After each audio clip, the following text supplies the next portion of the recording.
You're here today to train for the greatest adventure in the history of mankind. My,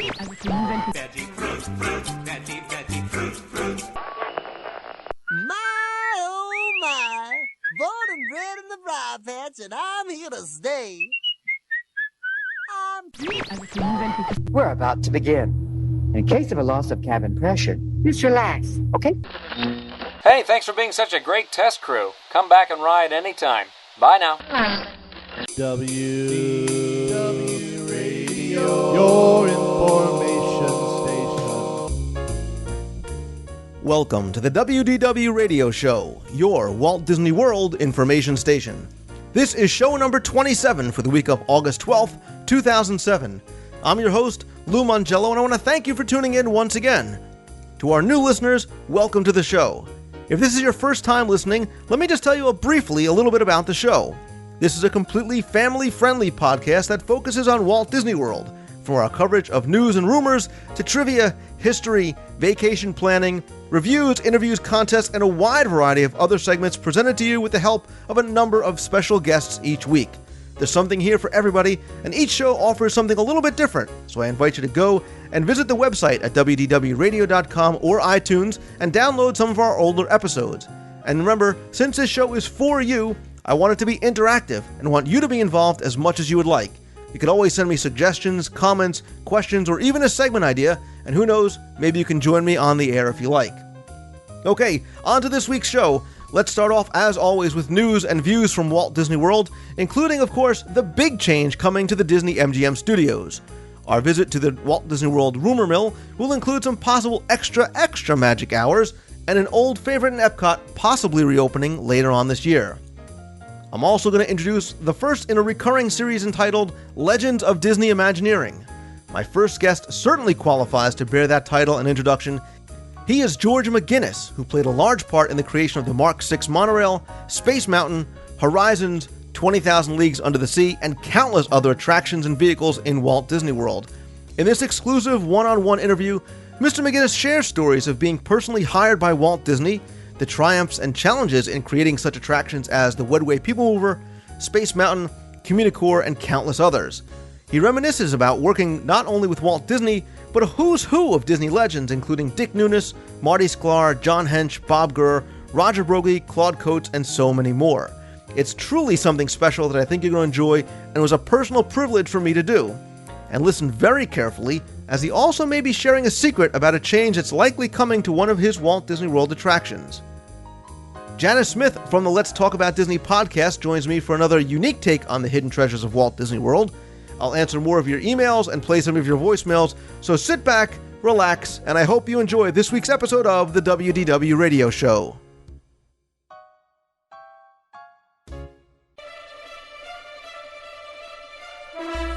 And now, a WDW Radio Show News and Views Report. Live from the WDW Radio Studios in Scotch Plains, New Jersey.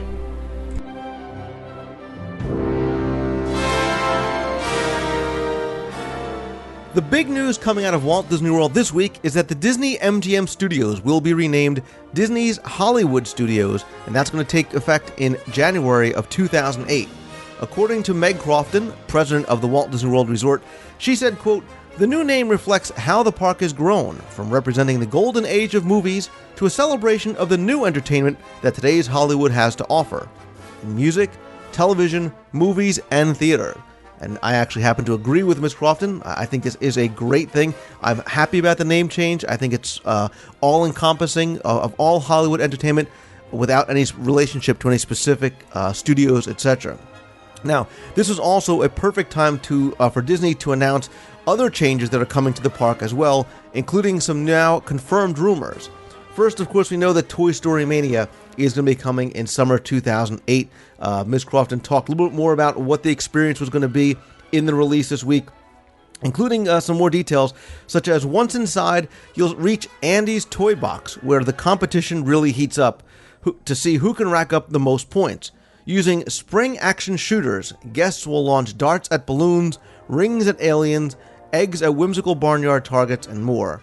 Now, with the confirmed name change and all the work that is going on in and around the Toy Story Mania building, it does beg the question as to whether or not this area will in fact eventually be renamed Pixar Place, as has been rumored for some time.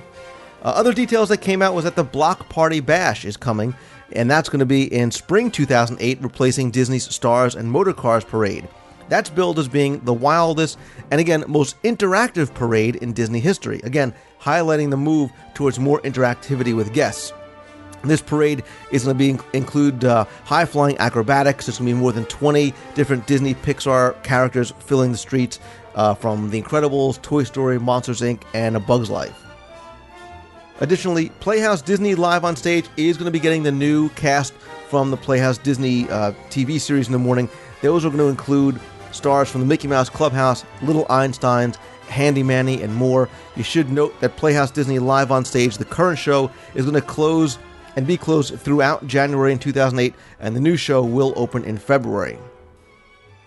Disney's High School Musical Pep Rally is also going to be upgraded for the new movie, and now entitled School's Out. There's going to be new songs, a whole new type of spirit to celebrate the new High School Musical coming to the Disney Channel this year. This is going to take place and start being seen on the streets of Disney MGM Studios in fall of 2007. Speaking also of Playhouse Disney, there are going to be some more meet and greet characters, including Handy Manny. Handy Manny is the Hispanic character who not only introduces children to the Spanish language, but teaches them about solving problems together and being part of a community. Again, he's part of the new Playhouse Disney lineup over on the Disney Channel. You can expect to see him probably around November of this year. Staying at the studios, construction walls for the Star Wars Jedi Academy stage have gone up. The Ewok Village, which includes the Tree Village and the giant AT-AT Walker, have been surrounded, and it begs the question as to what kind of changes will take place. Will the AT-AT remain, or will he become a victim of the new Jedi stage? We'll have to just wait and see on that one. But obviously the attraction does remain open, but it is expected that the Ewok Village will start being torn down probably sometime later on this week. And speaking of being torn down, nice segue, Lou, Wonders of Life over in Epcot's Future World appears to definitely be closed for good, at least as how we all remember it, as the sign in front of the pavilion has finally been removed, and the Tower of Life, which is the 76-foot tall DNA structure, has been dismantled as well, as we reported last week. This pavilion is going to be used during the Food and Wine Festival, but it has been, for the most part, been gutted in the middle. Although, attractions like Body Wars remain, but they will not be open during Food and Wine. Again, speaking of international food and wine festivals, that also, in addition to great food, it features free live concerts. Disney has finally announced the lineup. I'm going to put all the dates and the performers in the show notes, but it includes people like the Beach Boys, Sheena Easton, Little Richard, the Four Tops, the Village People, and Chubby Checker. These Eat to the Beat concerts are about 30 to 40 minutes in length. They're performed usually 3 times each night at 5:45, 7, and 8:15. Again, I'm going to put the 2007 schedule up in this week's show notes. I told you last week that Breathless 2 is finally in the water over at the Yacht and Beach Club Marina, and this week I received a special voicemail from a friend at the marina that I think that you're going to enjoy. Get a little listen to exactly what Breathless 2 sounds like. And remember, if you want to book Breathless 2 or any of the cruises from the marina, you can call 407-WDW-PLAY. Hi, Lou. This is Mike, your buddy from Bayside Marina, and I'm standing here next to Breathless with Aaron, who's the only trained driver of Breathless right now. Say hello, Aaron. Hi, Aaron. What Aaron's going to do for you is he's going to tempt you by starting up Breathless so you can hear the awesome power this boat has. You ready?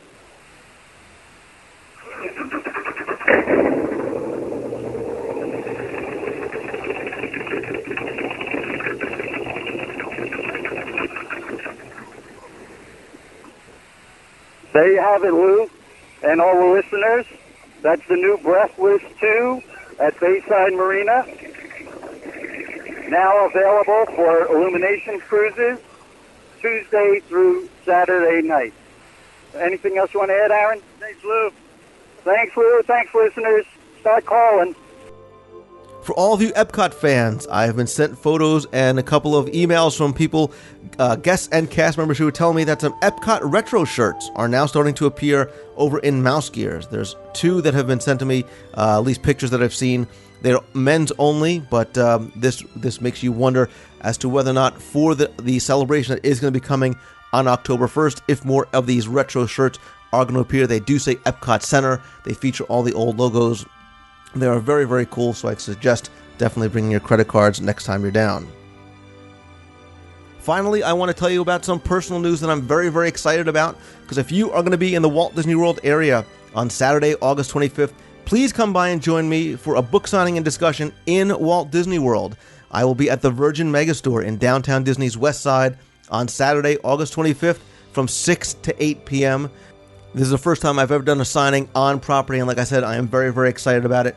The store is located in downtown Disney on the West Side. It's right across from Wolfgang Puck's and Bongo's Cuban Cafe, right next to Disney Quest. There is no sort of Pleasure Island or any other sort of admission required. They, of course, will be selling both books there, but by all means, even if you have the book and just want to come by, I would love it if you just came over, said hello. It should be a lot of fun. There's going to be giveaways, things like that. Again, it's going to be August 25th. That's a Saturday night from 6 to 8 p.m. That's at the Virgin Megastore in downtown Disney's West Side. Hope to see you there.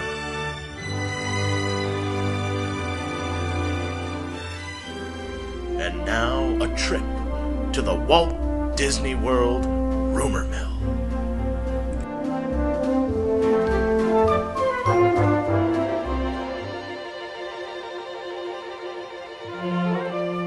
A couple of interesting items in the Walt Disney World rumor mill this week. First, Disney may be testing the viability and possible popularity of new park hours, as it's been rumored that during 1 or 2 nights in December, they will have the Magic Kingdom open until, get this, 2 a.m. with extra magic hours until 5 a.m. So if you're like me, or a vampire, this might be right up your alley. This, will present, though, a number of logistical issues, and above and beyond whether or not people will actually want to ride Splash Mountain at 4 o'clock in the morning. I never sleep, so I'm personally all for this. But if you think about it, if the park closes at 5 a.m., reopens, for example, at 9, that leaves them about 4 hours to do what normally would take them probably twice as long. So it's going to be interesting to see if this does happen, if they can actually pull this off. Personally, I would so totally do this. Like I said, I never sleep anyway. If you think about it, this way you can get to the parks in the morning, do a few attractions, have some lunch, maybe go back to your hotel for a nap, dinner, freshen up, whatnot, go back to the parks at 10 or 11, stay until 5, and head on out to breakfast and be on Soarin' by 9:05. So I like this. Let me know, weigh in, tell me what you think. Do you like the idea of sort of this middle of the night extra magic hours, and would you go? Do you think it's workable, and would you actually go and do it? A number of you have emailed me this week and said that you have seen pictures floating around the internet of the new monitor that's going in and being tested over at Spaceship Earth. According to your reports, it is a single monitor located in between the 2 existing headrests. Supposedly there is one grainy photo that has been kind of making its way around. I'm not sure if this is a final production model or just something that they are testing out. So instead of having one monitor on each of the headrests in front of you, there will be one single large monitor in between. Again, it's not really sure at this point what is going to be seen on there. Again, we've heard rumors about a choose your own ending kind of thing, or something that may actually put you into the attraction in some way. Bama Jen on the forums has posted some interesting photos that beg the question, is the old Imageworks reopening? She said that she walked into the gift shop when she was at the Imagination Pavilion and something seemed different. She looked around a couple times and then she saw that the wall blocking the stairs was gone. She went up to the cast members at the registers, asked if they knew what was going on upstairs. She said that they told her that everything had been gutted, but that they were indeed refurbishing it, and that while they didn't know what the exact plans were, she did say that the upstairs portion of the Imagination Pavilion would once again be opening. Again, we wonder now if this will be in time for the 25th celebration on October 1st. It appears as though more costume updates may be coming throughout the parks. We talked about the changes last week to the Magic Kingdom VIP tour guides, as well as some of the other attractions. Now I'm understanding that the Great Movie Ride costumes are being changed or will be changed in the very near future, and that we should expect some more of these changes to slowly happen elsewhere throughout the parks as well. Finally, be sure you pay close attention to my interview later on in the show with George McGinnis, as he may just be revealing confirmation of another long-standing rumor. I won't tell you where, but again, make sure you pay close attention. And of course, if you have any rumors or news that you want to share or discuss, you can send them to me via email at lou@wdwradio.com, call the voicemail at 206-202-4WDW, or head on over to the forums at disneyworldtrivia.com.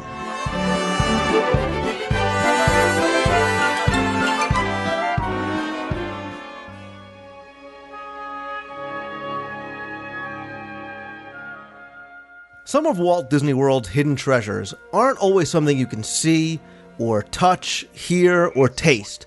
Many are intangible and define what we all know and appreciate as true Disney magic. And one of these hidden treasures was suggested to me by a friend of the show, so I wanted her to come on and talk about it with me. She's one of the very few female Disney podcasters out there.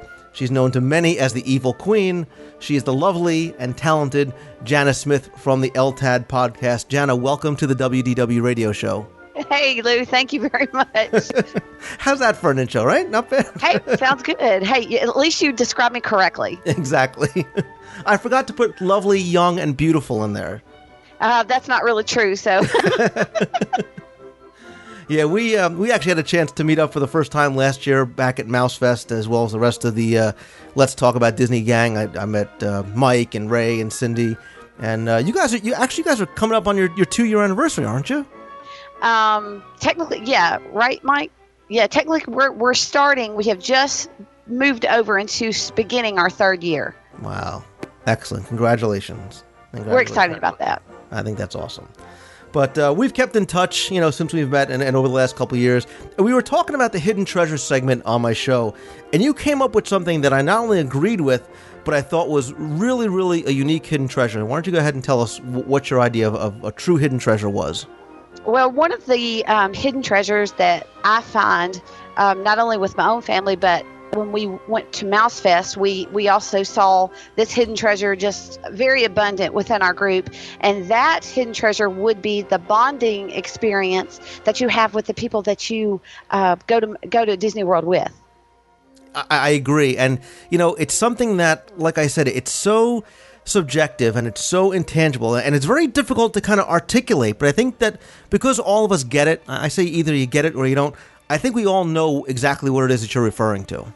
Right. I mean, it's like, if you don't experience this, maybe you just, I don't know if everybody would experience this. I know we do, and maybe it's because we love Disney so much, but I have had a few people come back who are just not diehard Disney fans like we are and say, I never really realized how close we got during our trip until we came back, and I reflected on it, and I'm like, yeah, that's so true, because we go down there and I actually feel it when I'm there. I can look around at my family and my friends, like when we were there with Ray and Cindy, I could look at them and think, oh my gosh, I really like these people and we're having such a great time and we have so much in common, and we just become so close during our trips. So yeah, try sharing a room with them for the whole time during Mouse Fest and see if you still feel that same way. Well, actually, Lou, we did. Wow, you guys do like each other. We had a 2-bedroom villa at Saratoga Springs last year, and we're doing that again this year. So we're not sharing a bed. Of course. family friendly show here. No kidding. But we did share a room, and I just can't tell you how well we get along. And when we go down there with family, it's the same thing. You just seem to love everybody a little bit more than you would otherwise. I agree with you. I've always said that kind of the real magic that we talk about is the making of memories with your family and friends. And, Disney does have some sort of way of bringing people together and helping us kind of form memories that last a lifetime, whether it's with our own family or with people that we meet or like you said, events like Mouse Fest. Right. Yep. I don't know. It must come from Walt himself. It still must be the spirit of Walt over the parks, and, his soul is everywhere. It's all over that place. And that spirit, it gets you when you walk through the gates. It jumps onto you, it grabs a hold of you, and you just end up having a wonderful time, and you end up maybe seeing something in your children that you didn't see before this trip, or maybe it brings you and your husband close together, or makes, a couple of friends better friends than they were before. You're right. And it's contagious. It's contagious very because contagious. You see smiles on people's faces and you become instantly friendly with people that you might not otherwise know. And I know, like, for me personally, some of my greatest memories with my parents was the time I spent with them in Walt Disney World. That's what made me keep going back. It's what prompted me to write the book. And now that I go with my own family, I look at it from a completely different angle, but with the same results. And I look at my kids when I'm there, and my wife when I'm there, and friends and extended family, and I see exactly what you mean. And that's why I thought this was such a great hidden treasure to cover on the show.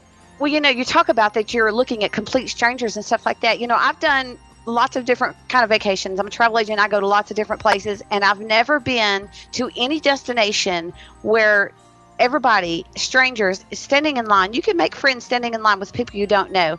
The Mouse Fest events, if something about that event is even more of a bond being made with people there, like you said, everybody gets it, and you click with people, and you're smiling. Everybody's smiling. Some people are crying. They're so happy, and the very few, you do see meltdowns in the parks, and usually it's with either adults who are just hateful and didn't want to be there in the first place, or it's with small children who are just children, But bonding definitely happens when you go to this particular destination, and it's a wonderful thing. I agree. And you keep talking about Mouse Fest. And when I first went to Mouse Fest and started going to these different events, I never had any idea what to expect. And I went kind of going as an outsider because I didn't know anybody. And I was amazed at the instant community and the instant sense of family that we all got. And not just, other authors and podcasters and webmasters, but just everybody who wanted to be part of it. And it was just kind of these instant friendships that developed. And to this day, I've remained very, very good friends with some of the people I've met just at the parks. Right. Last year was our first year, so we kind of went in. I know we did participate as a community, and we did host meets, but we also went as fans, and we attended other people's meets. I know we did the Stop, Drop, and Roll meet. I think that's the RADP who does that. And, when we got on to Tower of Terror in this car full of people, and, there was maybe a handful of us who were, like, within the LTAC community, but the rest of them were the RADP people who attended that meet. And, we just made great friends. We all had the same thing in common. We were all there for a good time. Something about Mouse Fest, when you're surrounded by all these people who have this, I'm going to call it a severe love for Disney. Something happens within that group. It's different from going just with your family on a family vacation. When you're with this humongous group of people who all, like you say, get it, Right. It's something different. It's something to be experienced for sure. Right. But like you said, even when you do go with your family, there is something... again, it's so hard to articulate, but there is something special about being down there. Exactly. It still happens. Right. But, and again, we're not talking about, when you've been at the parks all day, it's the middle of August, it's 111 degrees outside, 12 o'clock at night, you're with the stroller and the two kids, one sleeping, one crying. Right. That's not the moment we're talking about. We're talking about that moment. We're talking about the moment when you walk onto Main Street and when you're holding your kid's hand when you're watching the parade and spending time with your wife at, doing something special. Or when you see their face light up when they see Cindy's Castle for the first time, or when you're watching the fireworks and, everybody's head just looking straight up in the air, but you're looking around at your faces and just seeing the happiness on their face. Right. And I think it is maybe, and I think this was a hidden treasure because it's not something people maybe stop and think about. We all know that we have a great time, but we don't realize what the place does to us as people, what it does to us as family, what it does to us as far as, forming friendships and keeping friendships going. And that's why I think this is a really, really neat hidden treasure and how close we become and how this kind of binds us all together. Right. It's not something you see, it's something you experience. I want, before I let you go, and of course, thank you for what I think is really a great suggestion. We were talking about Mouse Fest. I assume you guys are definitely going to be back at Mouse Fest again this year? We will be there, and you better be ready for us. You've got a couple of, I've seen a couple of the meets that you guys have planned, so. We're a little bit wild. We were described this weekend by some of our listeners as wild. However, we're very nice wild. You are very nice people. I met you guys at Podfest, and we instantly hit it off. But tell people who may not be familiar with the Let's Talk About Disney podcast, tell them a little bit about your show and where they can find it and whatnot. Our podcast is all about the listeners. You can visit us online at www.ltadpodcast.com.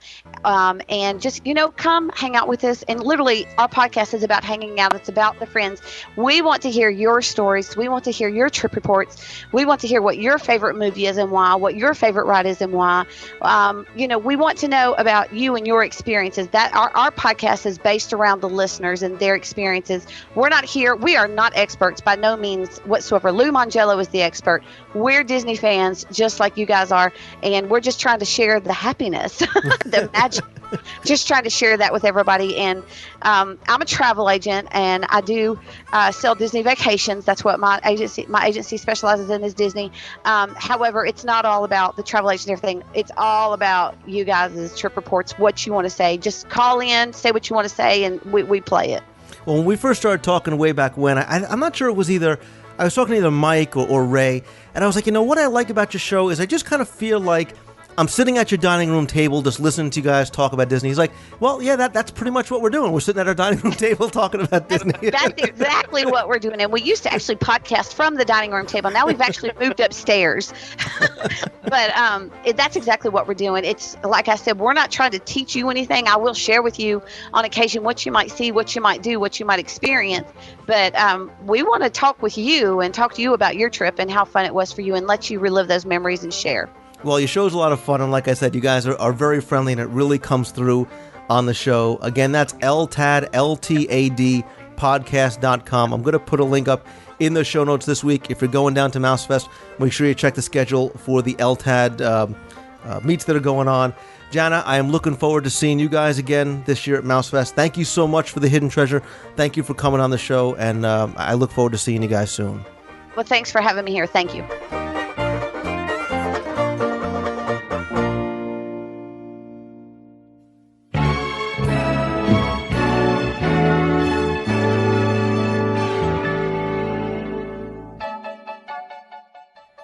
Today is one of those rare, very special opportunities where I'm fortunate enough to meet and speak with somebody whose work I've enjoyed and admired for so many years at Walt Disney World.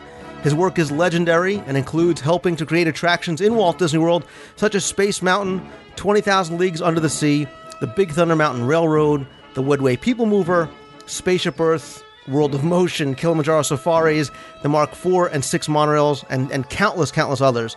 And he's primarily responsible for Imagineering my personal favorite, Horizons. His work has extended beyond the theme parks into Disney feature films, and it continues to be enjoyed by millions of people worldwide.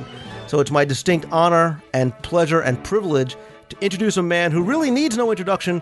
He's former Walt Disney Imagineer, Mr. George McGinnis. Mr. McGinnis, welcome to the WDW radio show. Thank you. I have to not only thank you for taking the time to speak with me today, but I have to admit really what an absolute thrill this is for me personally to be able to talk to somebody who's so inherently instrumental in creating something that's such an important part of my life, and I really do appreciate it. Thank you, Lou. Mr. McGinnis, you really have one of the longest and most storied and certainly most successful careers at Walt Disney Imagineering. How did you begin with the company? Well, I was a student at the Art Center College of Design in Los Angeles. In 1966, I was finishing up my senior year, and I did a transportation project that caught the eye or the ear of Walt Disney. The school acting president was having lunch with Walt and told Walt about my project. And it was a high-speed train in underground between Boston and New York and on to Washington. And it handled the way stations on the northeast quarter with a shuttle that would zoom down, a linear motor-powered shuttle, and integrate with the train, which had a station car in the middle, and four semicircular compartments would rotate, taking people on and off with their luggage in 8 seconds. And then the shuttle would return to maybe New London, and all the transfer took place in 2.5 minutes. So Walt came over to the school with Dick Irvine, the president of WDI, was WED Enterprises at the time, Roger Brogy, Bob Gurr, who was responsible for the monorails up until the Mark IV. He did the Mark IV. I'm correcting you on that. And then John Hench was along. And after Walt ran the train, it was a model that rotated the semicircular compartments. And Walt invited me over to see the people mover that Bob Gurr was designing, and they had a test track at that time. This people mover was for Disneyland. So I started in June 1966, and I worked with Walt, had me do special projects, and he died, unfortunately, in December that year. So I had 6 months and about 6 meetings with Walt, and it was really a privilege because he was so excited about everything he was planning. He had a love of design and entertainment. Well, notwithstanding the list of people that he brought with you being as incredibly impressive as it is, what's it like for you when you're a student and somebody says to you, Walt Disney wants to come over and see what you're working on? I mean, what does that feel like? I couldn't believe it. I had entered my train in the Alcoa project at the school, and my train came in second. I was a little disappointed. An aluminum garden cart came in first place. So I told the acting president, I'm going to write to Time Magazine and tell them about my train. And a couple of days later, he told me Walt wanted to see the train. And so he said, he told Walt McGinnis will carry it over on his back. And Walt said, no, I will come over. So that was very nice of Walt to show that interest. Well, fortunately, one of your areas of interest and expertise was in the field of transportation and specifically trains, which we all know Walt had an interest and affinity in as well. And as you were talking about your initial project, you mentioned something that I think for a lot of people instantly kind of raised a red flag, which was sort of like the linear induction type technology. So some of your early work actually revolved around using that, and again, on one of my favorite attractions, the Wedway People Mover. Well, Bob Gurr did all the transportation for Disneyland. He was there from the beginning. I came 10 years later, 66, a little more, and so Walt said we can use another designer, industrial designer at WED. And Bob Gurr told me that Walt said that in the car returning to the studio. So I joined. It started at the school as a automotive designer, and I switched to product design when I came back to the school in '64. And more diversity in product design. But I did do a transportation project for the very final project. And your work on the People Mover, it wasn't just for the theme parks, correct? I mean, because this originally was meant to be a real working transportation mode in Epcot, the city, not Epcot, the theme park. Yes, Walt had asked me to do a larger People Mover than the one planned for the Magic Kingdom. So I did that, and it was not my final design, but it's now running at the George Bush Intercontinental Airport in Houston. So WDI did that with the linear induction motor. So Bob Gurr's People Mover at Disneyland, the quaint one with the tilting roof, it was powered by rubber drive wheels in the track against a platen on the bottom of the train, 4-car train, 4 or 5-car. And that worked well for Disneyland. It would go up and down hills and preview the shows along the way. And Walt had a great idea there. And Walt Disney World, because the linear induction motor had a very close gap that had to maintain, didn't make grade changes. It was level all the way around.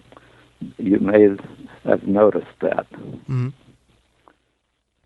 How different was what ended up being in Walt Disney World? How did that differ from then what possibly would have gone into Epcot, the city, had it been built?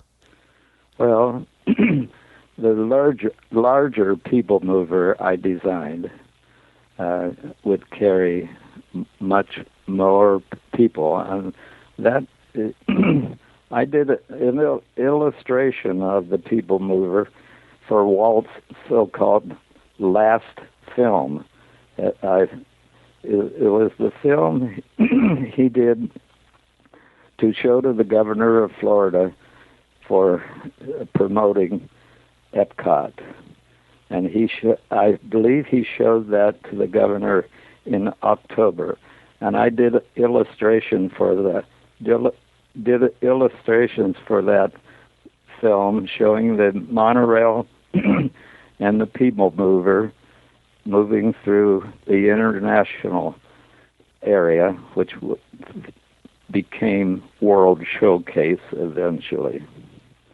So that illustration is prominent in the film. In fact, they do computer graphics in the film of the area changing and being built in the computer. It's interesting. I think that's on the DVD, just simply titled Walt. Right. I've seen the film before, and it's amazing the foresight and the engineering that was going to go into that had it actually been built. Yes, Walt was very interested in Victor Gruen, the architect from Vienna that is responsible for the mauling of America. But Victor Gruen had these garden cities ideas, and they were circular plans. So Walt's original plan owed much to Victor Gruen's concepts. And we're going to talk later on about some of the things that you did as far as attractions and specifically attraction vehicles. But your work wasn't just limited to that. You also did a lot of work on other transportation systems, such as trams, but more importantly, I think, the design concepts on the current Walt Disney World Mark VI monorails, as well as you also had some work with the Mark IVs with Bob Gurr, correct? Bob Gurr did four monorails, Mark I, Mark II, Mark III, and Mark IV. And the Mark IV was done for Walt Disney World. The Mark III ran at Disneyland. Well, Bob left the company and started his own business, and I kind of took over the transportation. But I spent about half my time on shows and half my time on ride vehicles. So the monorail Mark V, I designed it, made 12 trips to Germany following it through production, and then right on to the Mark VI for replacing the Mark IV at Walt Disney World, and I made similar trips to Bombardier in Canada on that production follow-through. So I did Mark V, Mark VI, and I started Mark VII, but then Bombardier reneged on doing such a small order. And I think the Mark VII for Disneyland is in design or maybe in production stage as we speak. But I didn't do the design. They're going back to a retro design similar to Bob Gurr's original monorails. Wow, interesting. You also were very, very instrumental in the plans for Epcot Center. And when it was announced, you actually became the manager of industrial design for the entire park. What did that job entail for you? Well, I wouldn't say I was instrumental in Epcot Center's planning. I was doing a lot of designs for the Magic Kingdom, but when Epcot started, they knew they needed a lot more designers like myself. So they had me interview a bunch of students, recent graduates from the same school I went to, the Art Center College of Design. And I recommended 7 of them, and they hired them all. So I told my boss, Marty Sklar, I was less interested in managing and more interested in design. So the managing of all the paperwork, I didn't have to handle it. It was handled by George Windrum in show set design. That relieved me of the timesheets and all that. So I was designing on Horizons at that time. So these young fellows came along, and one lady, they came along at the right time for handling a lot of details for the Communicore. I worked on many of the shows in Communicore, and these recent graduates were great at detailing the designs. In fact, we got into a little problem there because these students were trained like I was, do models, work between models and orthographic drawings, and to come up with a design. So they produced detailed drawings. Well, the model shop had just changed to dimensional design. They were now designers rather than model builders. So when they received drawings from the industrial design department, they complained that they were too detailed. They were used to sketches, and then they would build the models from sketches. So I got a little complaint from we're giving them too much design. They wanted to go back to the rough sketches, which they would interpret in model form. You had mentioned when we were talking about Epcot exactly what I wanted to touch on next, because we recently did something as part of an Epcot retrospective series on the show about one of my favorite attractions, which is unfortunately now extinct and I think missed by many generations of fans, and that's Horizons. And you developed some of the earliest concepts for the pavilion, including the multiple-screen OmniMax Theater and the ride vehicles, as well as I think one of the most memorable parts of the show, the ability to choose your own ending. Tell us about some of the things you designed for the pavilion. Well, I started on the pavilion in '79 with Colin Campbell, and we researched a lot and for the Edison Lab concept. Well, when we presented that to Reginald Jones, the chairman of General Electric, he rejected it. He didn't want history. He wanted the future.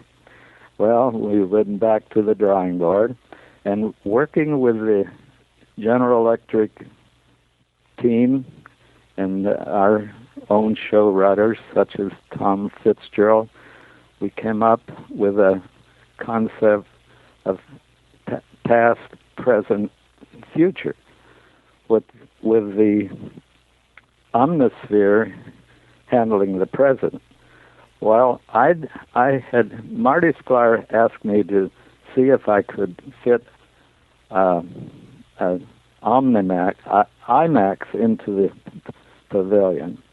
And I know Claude Coates were working with an IMAX concept.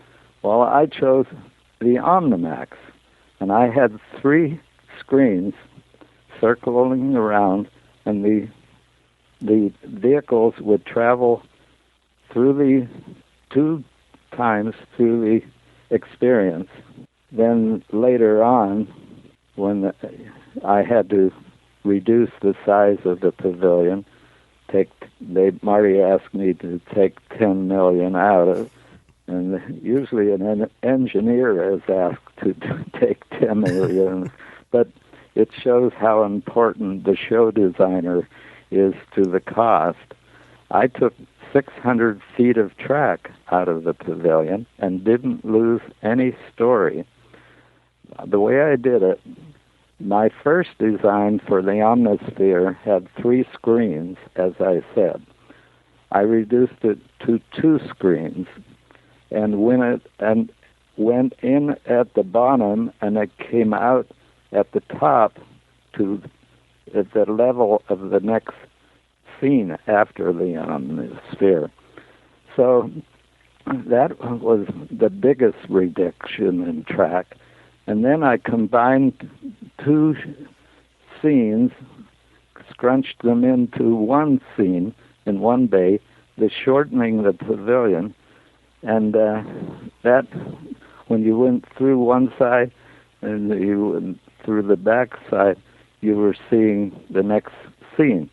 And then I shortened the front of the building, making the pre-show and post-show very small.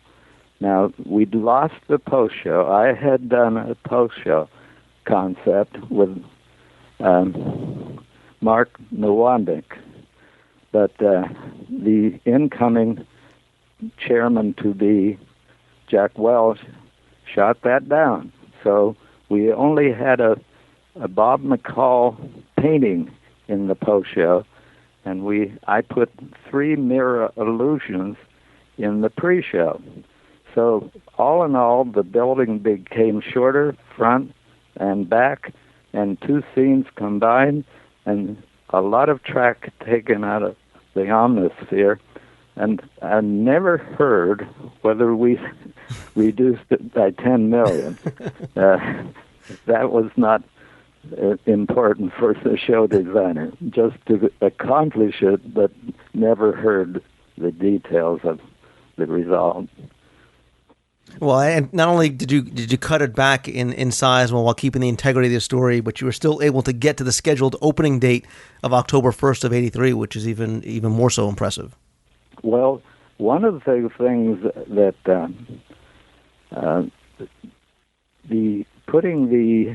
I had done the Omnisphere for an ending, the final ending, but the story team put it in the middle. So Marty asked me to come up with a weenie, as Walt referred to them, for the ending. So I came up. I took something from the post show that I showed to Jack Welch that traveling screens. I knew that there was ability for projections to travel from one screen to the next. So I suggested that for the ending. I didn't come up with the idea of choose your future.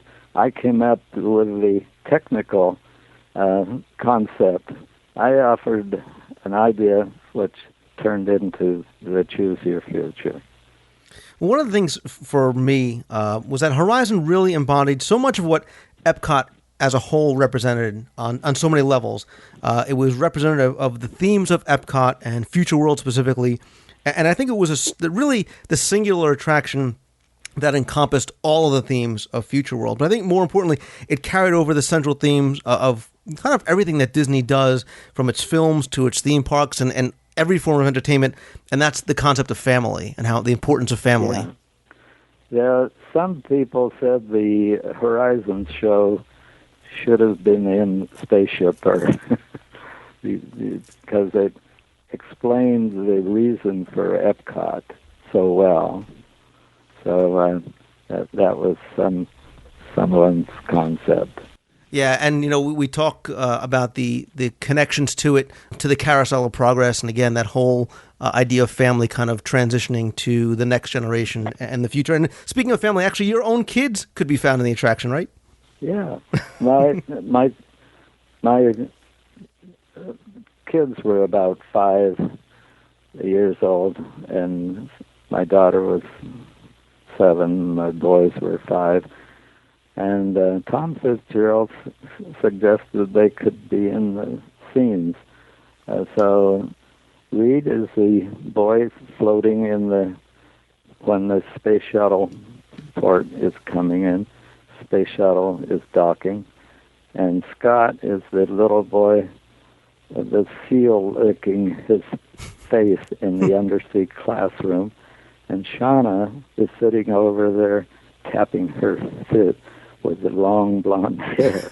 So they did a good job on the kids. They did a good likeness, and so we always enjoyed that part of the show. I couldn't imagine being becoming a permanent fixture in Epcot and having an audio animatronic. But let's just stay at Epcot for a minute, because you created some special effects in Communicore, which you mentioned earlier, over at the Astuder Computer Review. Tell us a little bit about what you created there. Well, I laid out the show and the mirror illusions and all that. I didn't.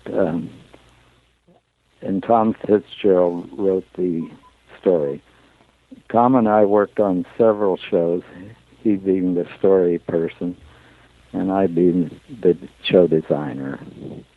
But Studer Computer Review, as it was called, had its beginnings in Alice in Computerland, a show that RCA was to produce, and John Hinch did the concept.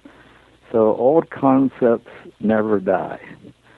So when RCA went out of the computer business and they were to sponsor Space Mountain, which I was working on, Disney offered Space Mountain for them to sponsor. So the Astuder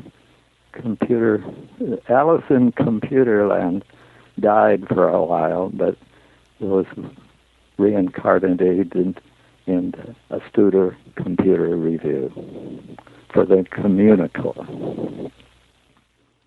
And you did some of the effects for that. Did you help design some of the special effects specifically? Yes, I as the major special effect was similar to the Haunted Mansion scene where you see the organist and the ghost. We used the same effect, and it was very effective for the little dancing person on the computers. But Tom Fitzgerald secured the people for the parts and all. I laid out the underneath the guests where the monitors and all the special effects were moving around unseen by the guests. And again, we're talking about some of the extinct attractions that you work on. You also worked on Dream Flight and Take Flight in the Magic Kingdom. I did the storyboard for Dream Flight, and that's all I did. I was, and Larry Gertz followed that through. You also worked on one of my favorite extinct attractions, and that's 20,000 Leagues Under the Sea, where you designed the actual ride vehicles, correct? Yes, that was one I did very early on in my career. I'm very disappointed that they removed that ride and filled in the lagoon, because it had as much and maybe more potential for a new show than the subs at Disneyland, where they've put the Nemo ride in there. You are not alone in your sentiments, I can assure you. they never did a proper show for the 20,000 Leagues in Florida. They brought the show from Disneyland with minor changes, and it didn't relate to 20,000 Leagues Under the Sea, the movie. Can you imagine what they could do with that movie if they had wanted to?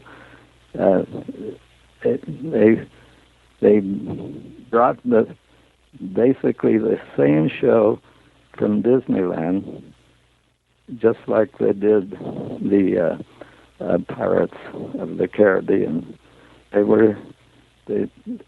They had an all-new audience, so in Florida, so they didn't have to do a new show. Mm-hmm.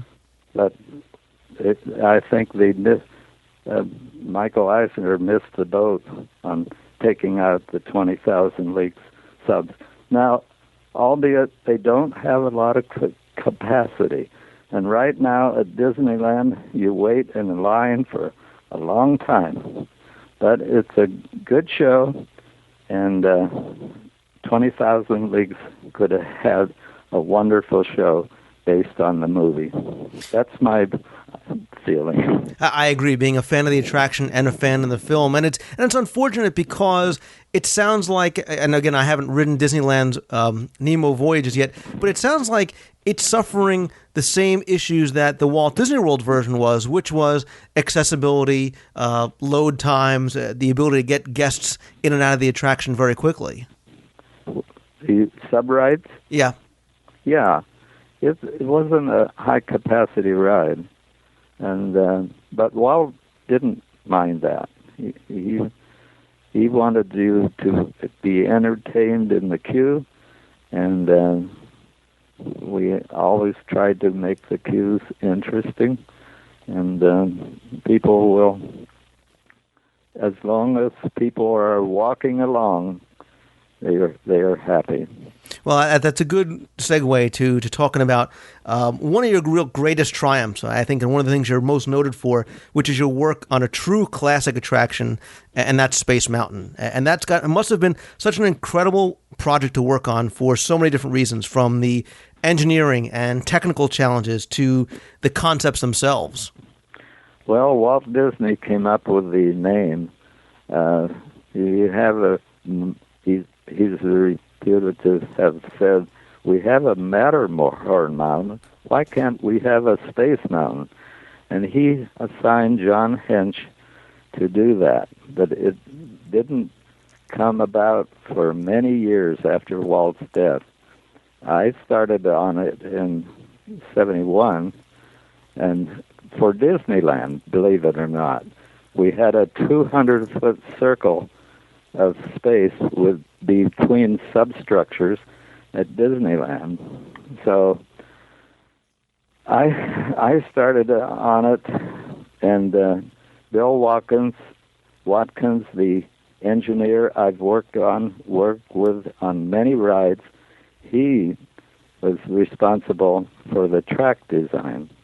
Of course, I did a small wire model, and I showed it to Dick Irvine, and Dick Irvine it was a 2-track model that eventually went into Walt Disney World. And Dick Irvine looked at it, can it be more pyramidal, Dick said. And so shortly after that, they decided to put this Space Mountain in Florida after RCA became the sponsor. So the track that was designed for Disneyland, although it wouldn't have fit in very well, was now going to be in Walt Disney World. So in 71, Roger Broggie told me to go over to John Hench's office, and I did, and John put me on Space Mountain, told me to have a pre-show and a post-show along a belt going in and a moving belt going out, and have the load area at the back. And so I laid that out, and Bill Watkins did the track around my show concept. And then when we did, I was right on to Space Mountain for Disneyland after that in 75. And there had been some work done on it, and I was showing the load area outside the mountain. Well, I gave a big challenge to the engineer. I put the load area, load unload, in the bottom floor of that 200-foot circle. And I entered 30 feet above that. So the queue, walking along, they saw into the ride, and the luminescent vehicles zooming around was the pre-show. And then they got into the load area 30 feet below the entrance. But what I did was produce a headache for the track engineer. It got so tight at the bottom that in order to get the vehicles back to the load area, they had to dig out from the embankment and surcharge the foundations for Bill's track to make it back to the unload. So that, I'm sure that boosted the cost of the mountain considerably. They were hoping for a $1 million structure, and I didn't hear how much it cost, but I'm sure it went over because of that. See, that's why they made you cut back on Horizons, because of all the money you spent on Space Mountain. Well, there's always a time to reduce costs, and they have a Disney. Now, at that time, we didn't have project management. All the people that are concerned with that, project management came with Epcot, and so we were, Bill and I, the engineer and the show designer, worked together, and we designed the ride. And later on, we had more people to make happy with the project designers and the bean counters. One of the project management. I didn't mean project. I was the project designer. One of the elements of Space Mountain that I believe you helped work on was the Star Tunnel, and for I think a lot of people, including myself, it really is one of the most exciting parts of the ride, and really very exhilarating in what you created there just as the attraction begins. Yeah, I wonder if you mean the revolving tunnel that was to be on both Space Mountains that ended up being at the end for the fiery re-entry, and the illusion of turning over didn't work in the 4 seconds. You passed through that so fast, there was no illusion of turning over. But that brings us to the Space Mountain that was redesigned for Disneyland. It opened in 2005. I did the redesign on the vehicle, bringing the speakers into the seats and making the seats much more comfortable. And that was the last real project I did as a consultant for Disneyland. Now the Space Mountain at Disneyland has the revolving tunnel I designed for the Walt Disney World, and then I designed it for Disneyland, and they didn't put it, they did versions of it at the ending, but the effect didn't work.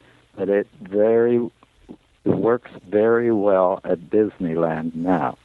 You feel like you're turning over. I've yet to experience it, but from what I hear, the effect itself is incredible. But back at Walt Disney World, as the park continued to grow and as the property continued to grow, you continued kind of making some of that magic and a lot of new ride vehicles over at the studios as well as over at Animal Kingdom. You worked on the Studio Tram, the Honey, I Shrunk the Kids play area, Kilimanjaro safaris, the Wilderness Express, the steam train, the dinosaur, for actually Countdown to Extinction ride vehicle, as well as the Cali River rafts. Tell us about some of the things you worked on. Some of those things I worked on as a consultant after I retired in '95. I worked about 8 years as a consultant after retiring. But the Star Tunnel, back to that, there's the strobe tunnel that I put in Walt Disney World Space Mountain. When the Space Mountain was for Disneyland, I wanted to make, after Dick Irvine asked me if it could more cone-shaped or pyramid, I took Bill Watkins' track and tried to make a cone out of it, letting the track go outside the cone. And they were in the design called Satelloids by John Hench. And he was disappointed that they finally went away when the design went to Walt Disney World, and we had a 300-foot cone that contained the whole track. But I did the strobe tunnel to get the vehicles to the front of the mountain before they went up the lift. And I called it the strobe tunnel and the blinking lights. Well, Tom Fitzgerald was a cast member at Walt Disney World at the time over at Haunted Mansion. And he put in a suggestion that you add sound in the tunnel. I didn't think of that. So the tunnel has an ascending sound, ascending, and it always is going up. And that was a wonderful addition. Now Tom was instrumental to bringing the strobe tunnel to the new Space Mountain redo at Disneyland. It's at the top of the first lift, you go into the strobe tunnel, and then you go into the revolving tunnel up the main lift. So I hope your listeners come to Disneyland to experience that. Yeah, again, from what I hear, it's the enhancements are just breathtaking. And I know there's been rumors for some time that Walt Disney World may be getting some of those same enhancements as well. Yeah, the man that did the special effects for Disneyland, Navrand is his name, he told me he was working on Walt Disney World Space Mountain, so I hope they get that same effects. I do as well, again, from what I hear. But back in the 80s, if I understand correctly, you were appointed by Marty Sklar as head of the industrial design department. What was it like, and you alluded to this before, what was it like going from the kind of hands-on approach to Imagineering and creating to more the role of a director? Well, I don't know that there was much change. I was directing, as I said, 7 designers, but they were. I kept on my job and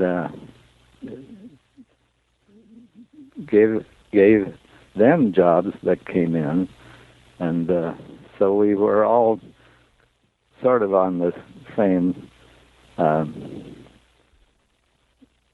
level as far as I was concerned.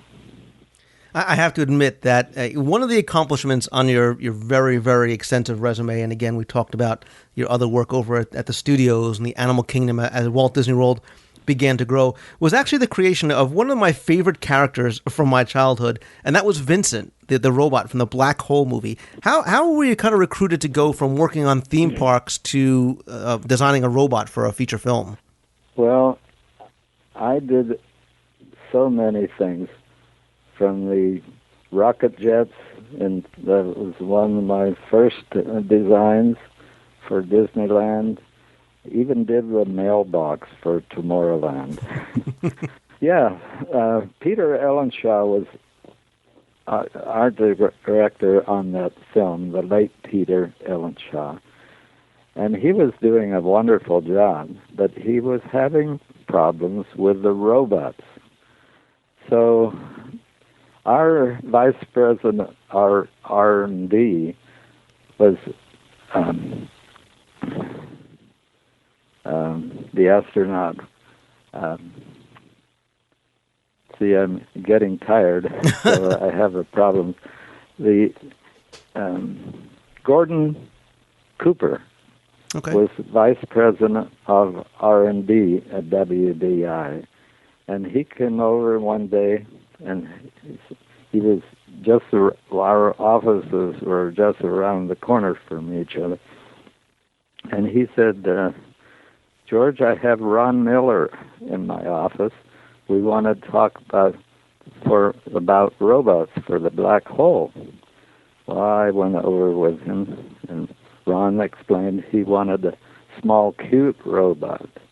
Bob McCall had been working on the film when it was called Space Probe 1 or something like that, and but Ron wanted to call it the Black Hole and have a cute robot. And I kind of argued with Ron. I said, do you want to compete with the R2-D2? I didn't want to, but he said, yes, we will do a small robot. So I did the robots, all the robots, and my only screen credit. And it was quite a privilege. And the movie, Roger Broggie said the robots were the best thing in it. I have to agree. I like that compliment. Yeah. I was director level at the end. I didn't know that. I wouldn't have known it because they never told me. But I forget. A support person told me, George, you can fly first class because you're director level. Do you mind not flying with the rest of the team? I said, I have no problem with that. And so I was able to use my, we were getting triple points there with American Express, and so I was took my family on one of the trips to Munich. So we have wonderful memories of that.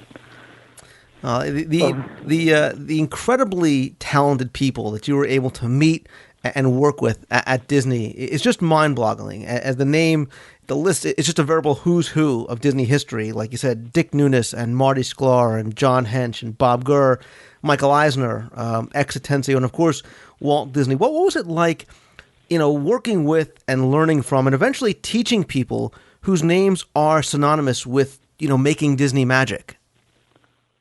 Well, you learn a lot of things from the people you work with. I think John Hench was always reminding us we were getting an education at Disney that we could get nowhere else. And I think that was true. The understanding how important story is to an attraction,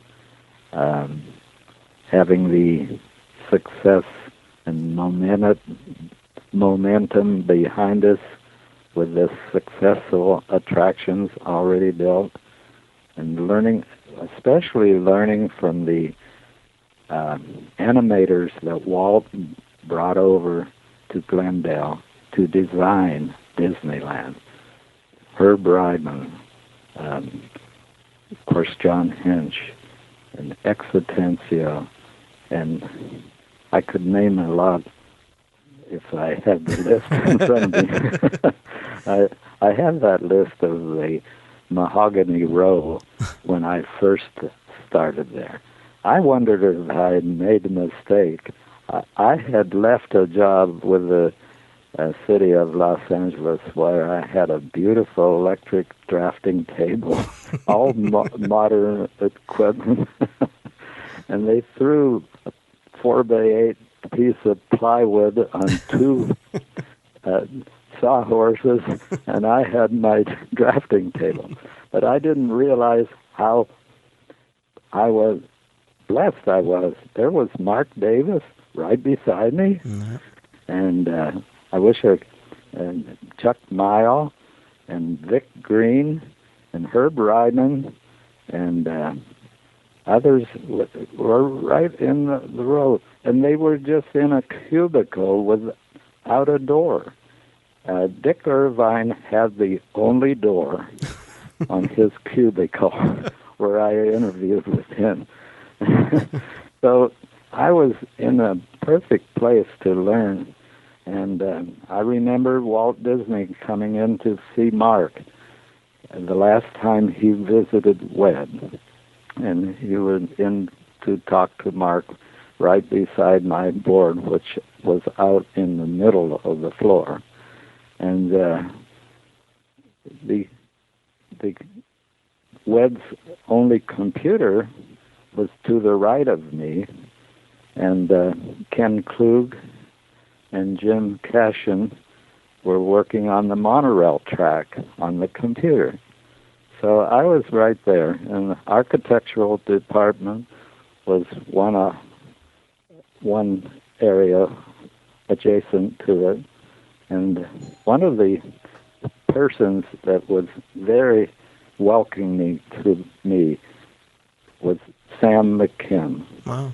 He was wonderful to bring me up to date on what it was like to work at WDW. He first informed me I didn't need to wear a necktie. Working for the city as a draftsman, I had more formal clothing. But I came in after finishing the Art Center. I had taken a leave of absence from the city, and as I say, when they plopped down that sawhorse and 4x8 piece of plywood, I wondered, did I make the right decision? But it worked out wonderfully. I worked there for 5 months, or 6 months, and then Dick Irvine sent me over to engineering to work beside Bob Gurr. My office was next to his, and I learned a lot from Bob. Now, 20,000 league submarine. There's the story there. I was doing I like detail, and submarine had detail on the outside, and I was in the process of adding the detail to the inside, like the Grand Salon, as much as I could. Well, I passed Dick Irvine in the hall one day, and he said, "George, are you glossing the goose over there?" I thought, uh-oh, something's going to change. And sure enough, Roger took me off the project, put me on another, and Bob Gerd finished the submarine in the field. He went to Tampa shipyards to follow through the construction.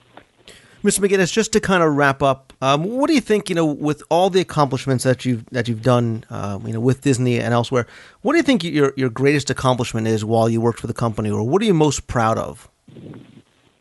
The Horizons Pavilion. I was hoping you were going to say that. Because we had a great team. Horizons opened late, and the best people were retained after the Epcot opened, and they worked on the Horizons project. So we had a great team with General Electric. Their persons were fun to work with, and it was, I think in coming up with the Omnimax, I gave basic form to the pavilion, and George Rester, the architect, gave it his design. I worked from 79, from the Edison lab concept to when it opened, and we had a wonderful opening day experience in Florida. So that not only encompassed all the stories of the Epcot, there were so many different areas of design in the pavilion itself, special effects. I really enjoyed the laying out the pavilion and saving $10 million and all that went into it. It was the best and longest project of my Disney career. Mr. McGinnis, there's so much more that you've done in your career at Disney that I know so many of us recognize and appreciate. And your creativity and your talent and your inspirational work embody the true definition of an Imagineer, as your imagination and your engineering created what was the essence of Disney magic. And I think that you faithfully carry on Walt Disney's values and his optimistic views, and you integrated them so well into everything you did throughout all the theme parks worldwide.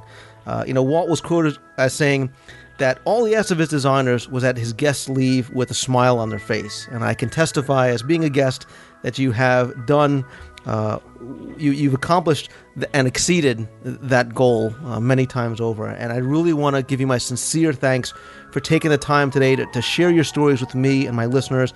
And I hope to one day have the opportunity to meet you in person sometime in the future. Okay, Lou, thanks much. And if you get to California, I want to take you on the trolleys I've been designing. I would absolutely love that, and I appreciate that offer, and I will promise to definitely take you up on that. Thank you, Lou. Thanks, Mr. McGinnis.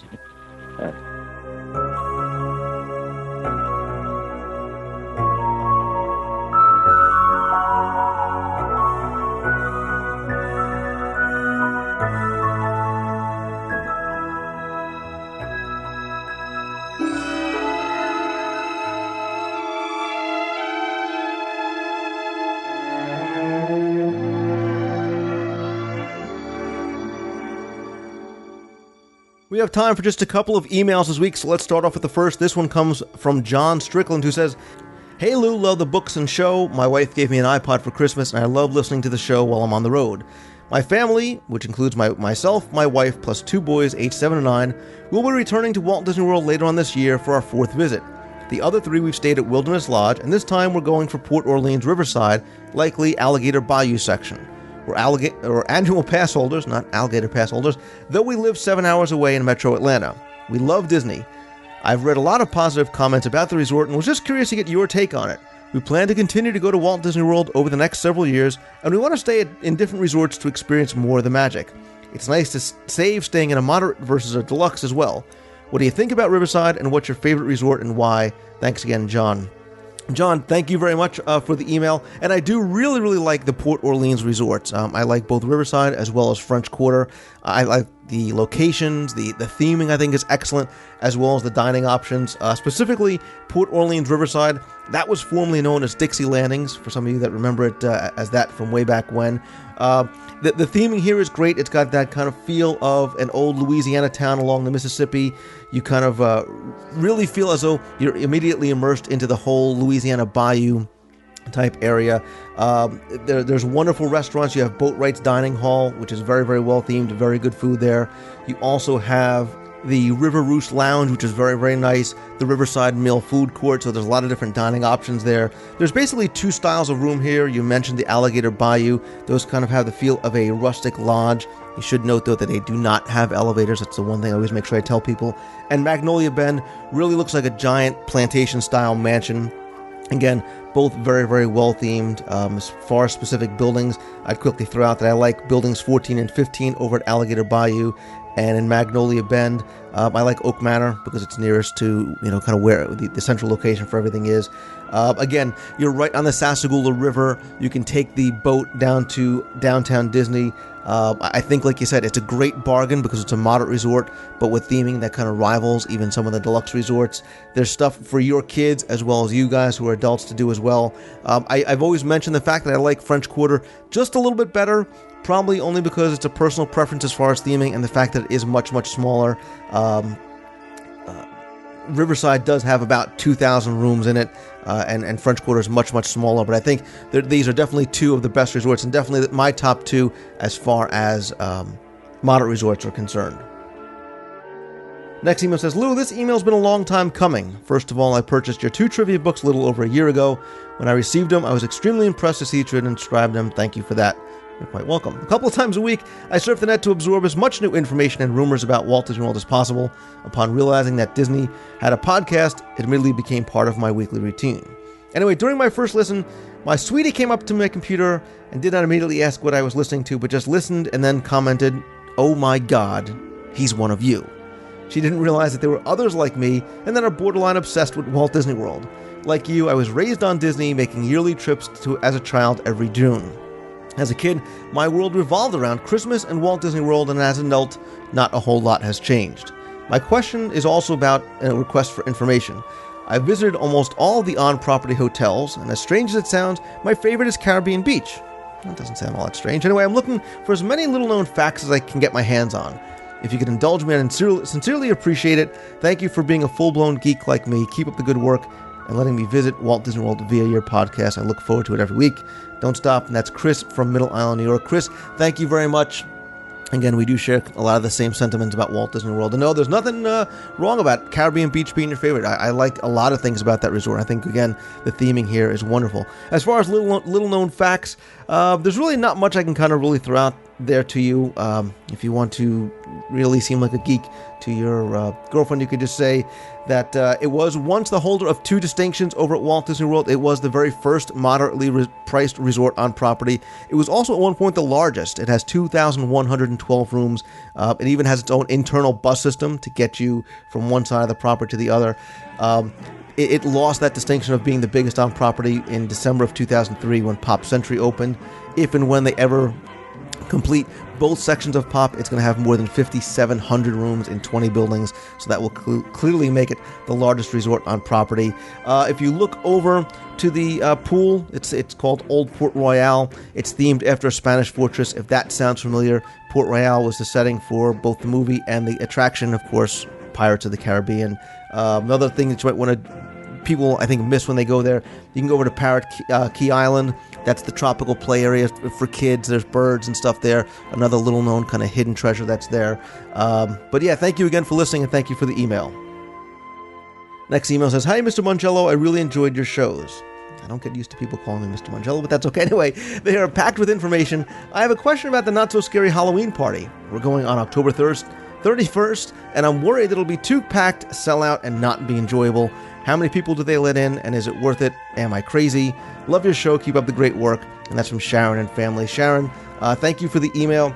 I think it's very cool that you go on October 31st. Yes, it's going to be a little bit more crowded than possibly, a Monday, a month earlier. But don't worry about it. You are probably going on the busiest night, but so what?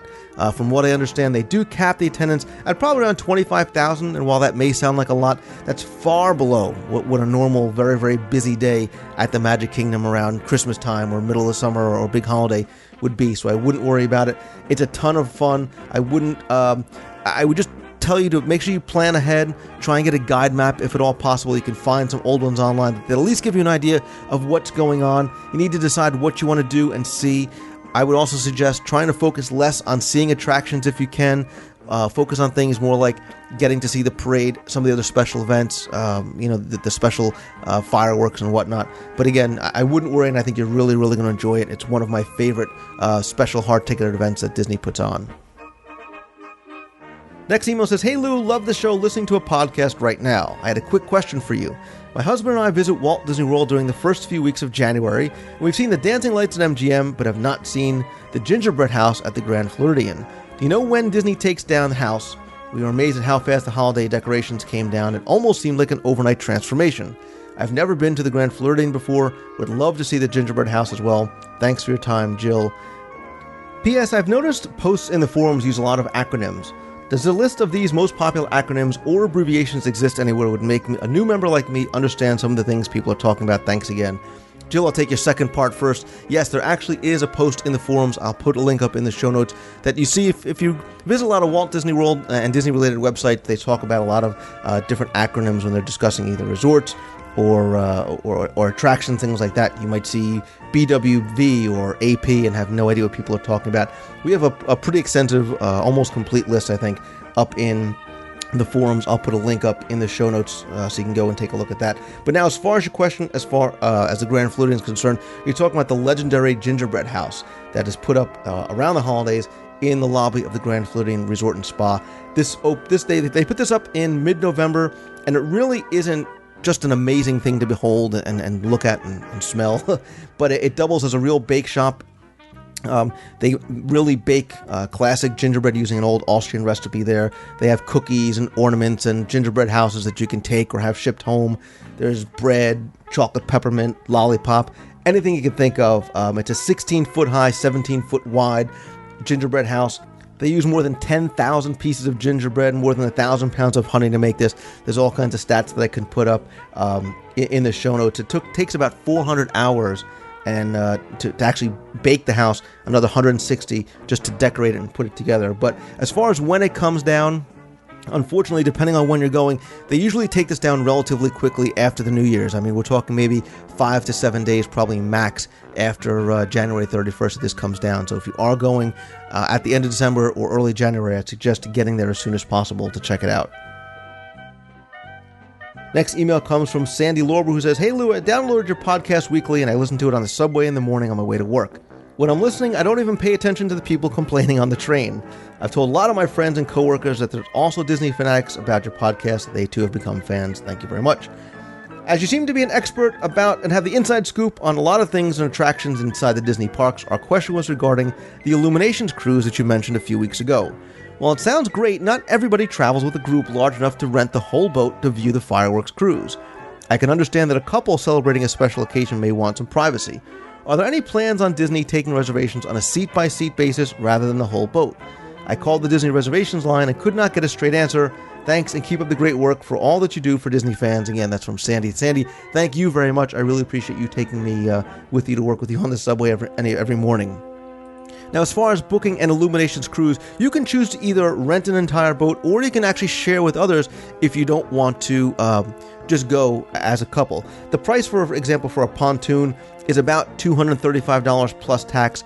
That fits about 12 people, say about 10 adults. If you want to just book the cruise just for the two of you, that's fine. You tell them that you just want it just for yourself, you pay the full amount and whatnot. Now, if you want to share it with other people, but don't really know anybody that's going to be down there, you could do a couple of things. You can actually post. I know people have posted on my forums in the past saying, we're going to be down on such and such a day. We want to do an Illuminations cruise, but we don't want to just foot the whole bill ourselves. And you will invariably find people that will want to share the cost with you, and you might find another couple, another family. I've done that in the past. It's worked out very, very well. People are very, very friendly, and of course, there's plenty of room to spread out. You can call 407-WDW-PLAY between 7 a.m. and 10 o'clock at night, up to 90 days in advance of the cruise. Remember, you do have to provide a credit card to hold the reservation, and if you don't cancel within 24 hours, you will be charged. You can do that, again, like I said, for a pontoon boat. There's all the kinds of cruises you can take from there as well, and that, again, leaves from the Yacht and Beach Club Marino. Final email reads, Lou, I have one question for you. Is the Candlelight Processional program worth seeing if you're not Christian? Everything I've read about or heard about this program leads me to believe that it's a Christian religious program. What if you're Muslim or pagan, etc.? Does this program have anything that would make it worth seeing for someone of a different faith? Thanks, Terry. Terry, thank you for your email, and I can appreciate your question and concern. And although the Candlelight Processional does tell the Christmas story, or the Christian version of the Christmas story, I really believe that no matter your denomination, because of the performance being so moving and the music being so beautiful and really kind of enveloping the entire spirit of the season, despite whatever one person's religious beliefs are, I think it's a memorable event. I think the celebrity narrators that they have are wonderful. Again, the choirs that they have and the music is absolutely beautiful. No matter your faith, I think it's something that you can enjoy. And if you do go, you can start listening, and if you just don't feel comfortable or if you just don't enjoy it, by all means, if you can sit in the back maybe or on an aisle and you can get up and leave. But I think it's something that you're really, really going to enjoy no matter what your faith or denomination is. So again, if you guys have any emails that you want to send them to lou@wdwradio.com. Of course, if you have a voicemail, you can call it in at 206-202-4WDW.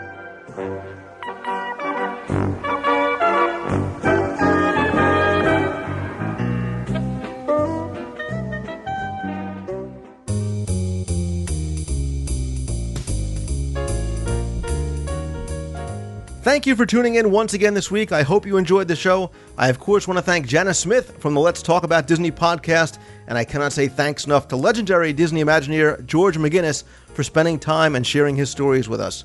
I also want to thank you for listening, as well as your emails and support. I also want to take a moment to thank all of you who took the time and voted for our show, as well as some of the other podcasts that I mentioned in the recent Podcast Awards voting. I appreciate that you not only enjoyed the show, but took the time to go out and vote. Winners will be announced on August 15th, so I'll give you the results next week, or you can go to podcastawards.com. Don't forget to also visit our show notes page at WDWradio.com for more information, links, and photos to the topics I covered on this show, as well as our merchandise shop and links to previous episodes. If you're planning a Disney vacation and you really want to get that Disney experience even while getting ready to go, please go and visit our friends at the Magic for Less Travel for a free, no-obligation quote. They are authorized Disney vacation planners, graduates of the College of Disney Knowledge, and offer you daily discount checking services, lots of free goodies that you can't get anywhere else, and most importantly, outstanding personal service, which is free to you. Visit the WDWRadio.com website for a link over to the Magic for Less Travel. On upcoming shows, I have more exclusive interviews, our next installment of the Epcot Retrospective Series, next to the Seven Wonders, more Disney Scene investigations, plenty of vacation planning information with the help of some more special guests, new segments, more contests, your emails, and so much more. Don't forget also that our Marathon Challenge with Eric Hollister from geomouse.com is still going on, so be sure to listen to last week's show for the details, and good luck. Remember, if you're going to be in Walt Disney World on Saturday, August 25th, please come by the Virgin Megastore in downtown Disney from 6 to 8 p.m., where I'll be doing a book signing. Please come by and say hello. I'd love to meet you. Don't forget that I want the show to continue also to be interactive, so email me at lou@wdwradio.com with your questions, ideas, segment topics, or anything else you'd like to hear on the show. Call the voicemail at 206-202-4WDW. And by all means, please come by our fun and friendly forums at DisneyWorldTrivia.com for discussions about all things Disney. If you like what you hear, please review us in iTunes, dig the show, and of course, please help spread the word. I want to thank you all again for tuning in this week. I really do appreciate you coming back. Have a wonderful week. See ya!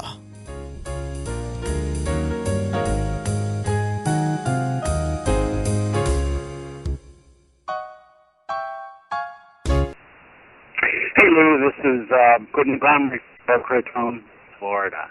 I'm just calling to congratulate you on your last show. Really enjoyed hearing it again. It's a long time since I've been able to ride that, and the one at Disneyland is just a sorry contribution, unfortunately. But so it goes. Main reason I wanted to call there was the Keys of the Kingdom tour that you were talking about last time. Had a chance to do that way back in 95, 96 area. Great tour. I thoroughly enjoyed it. Best part of the tour for me, though, down in the utilidors, my wife and I, as we were walking along, rested and was following the cast member who was leading us. And we turned back around, just looking behind us, checking things out. And the Queendom Hearts came walking down the way, and he lifted up his dress to show us off his nice polka-dotted boxers. Kind of funny. Very rare that you'd see a cast member do something like that, especially at that time. So we were quite tickled to see him have a little fun with us. Anyway, great show once again. Thank you so much for what you do. Hey, Lou. This is Darren Martins, a.k.a. DMart2280 on the forums. Last week you asked for our opinions on the Year of a Million Dreams and its continuation. Well, in my opinion, this really is awesome. I love the promotion. I think it's a great way to kind of make guest visits even more magical. And I feel like the highlight of the Year of a Million Dreams really isn't just getting something, but seeing someone else have that special experience too and being happy for them. And I really can't see how anyone would dislike that. So, thanks, Lou, and keep up the good work.